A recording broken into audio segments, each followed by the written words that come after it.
Following months of international pressure, the Palestinian Authority's Prime Minister has decided to hand in his resignation. Palestinian President Mahmoud Abbas has been under a lot of pressure to reshuffle the government and establish a political framework capable of governing a post-war Palestinian state, or even advancing towards a two-state solution.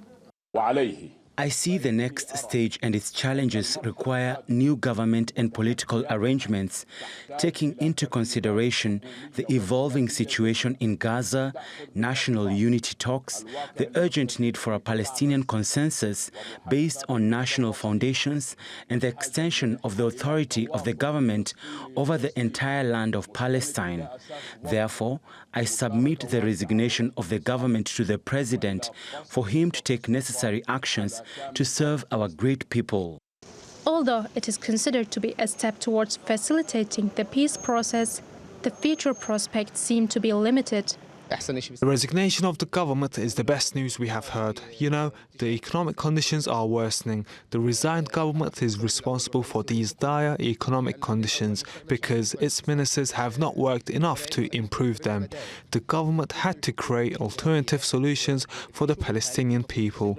The resignation is indeed good news. The best scenario will be a new technocratic government agreed by both Fatah and Hamas. This is the demand of the Palestinian people. Without political consensus, Fatah will remain in control of the occupied West Bank, and we don't know who will control Gaza without Hamas' consent. Hamas and Fatah have discussed their differences.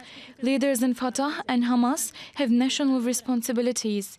Israeli Prime Minister Benjamin Netanyahu has long rejected the possibility of the Palestinian Authority's rule over Gaza after the war.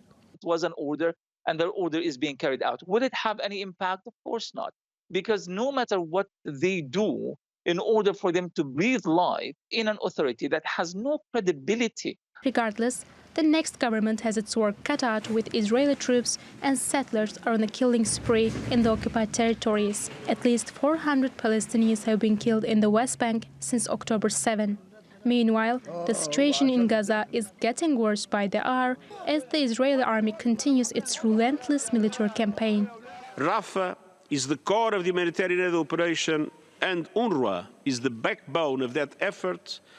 An all-out Israeli offensive on the city would not only be terrifying for more than 1 million Palestinian civilians sheltering there, it would put the final nail in the coffin of our aid programs.